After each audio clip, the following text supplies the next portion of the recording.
Welcome back.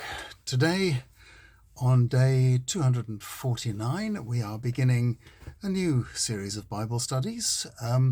Today we're going to start looking at the parables of Jesus, and appropriately this particular parable from Mark chapter 4 verses 1 to 20 is about how to use parables. Mark 4, 1 to 20. Coming up. Once more, Jesus started to teach by the lakeside. A great crowd gathered together where he was, so he got into a boat and sat there on the water with the whole crowd near the lake on the land. He taught them many things in parables, and in his teaching he said to them, "Listen. Watch a farmer going out to sow seed by hand. As it happened, when he cast the seed, some of it fell by the pathway, and the birds from the sky came and ate it up. And some other seed fell on a rocky place, where it didn't have much earth, and it sprang up too soon, because the earth wasn't deep enough. And when the sun came up, it got parched, and because it had no root, it withered away. And more seed fell amongst the thorns, and the thorns grew up and strangled it, and it produced no grain. And some more seed fell into the good earth to grow up and to thrive, and some of it to produce 30 or 60 or 100 times as much as was sown." And he said to them, "If you've got the ears to hear with, then listen." When he was on his own, those about him with the 12 asked him about this parable, and he said to them, "It has been given to you to know the mysteries of God's kingdom, but to the outsiders it all comes in parables, so that seeing they may well see and not perceived, and hearing they may well hear and not understand, for fear that they might turn again and have their sins forgiven." And Jesus said to them, "Don't you get this parable? If you don't, how will you get any of the parables? It is the word that the farmer is sowing. When these ones hear where the word is sown by the pathway, straightway Satan comes and takes the word that is sown in them away. And when these ones hear sown on a rocky place, straightway they accept it joyfully, but in themselves they have no root but are short-lived. Then right away, when trouble or oppression comes up because of the word, they are horrified.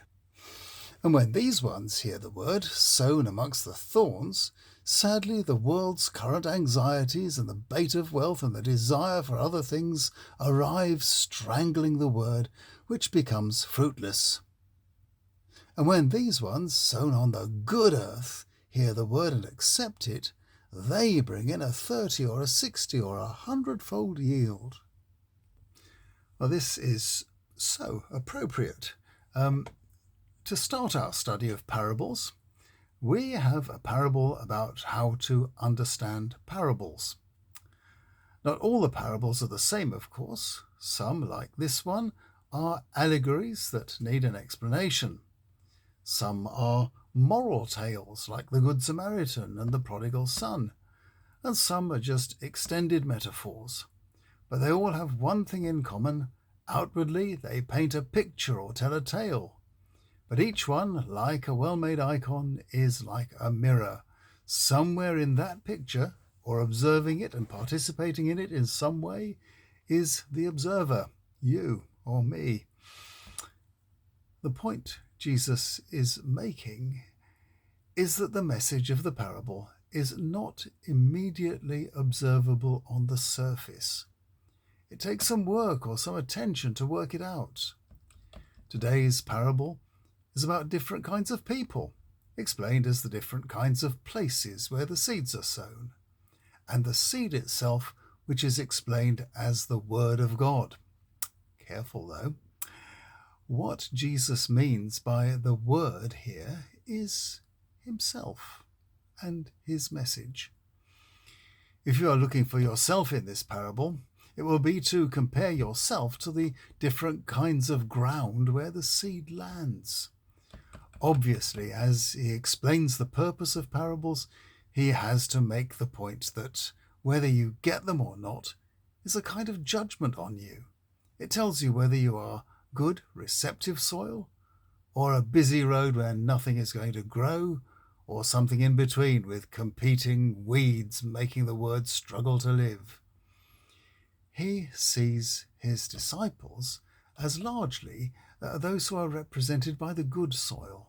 But most people will not be, and that's why he is justified in saying it has been given to you to know the mystery of God's kingdom, but to the outsiders it all comes in parables, so that seeing they may well see and not perceive, and hearing they may well hear but not understand, for fear that they might turn again and have their sins forgiven. If you are reading this or listening to it, it is likely that you also are amongst his disciples, and you won't mind looking at a few parables in the coming days and seeing yourself in them. Tomorrow, Jesus gives us 2 little parables drawn from life, one from the home and the other from the marketplace, and I'll be glad to see you then.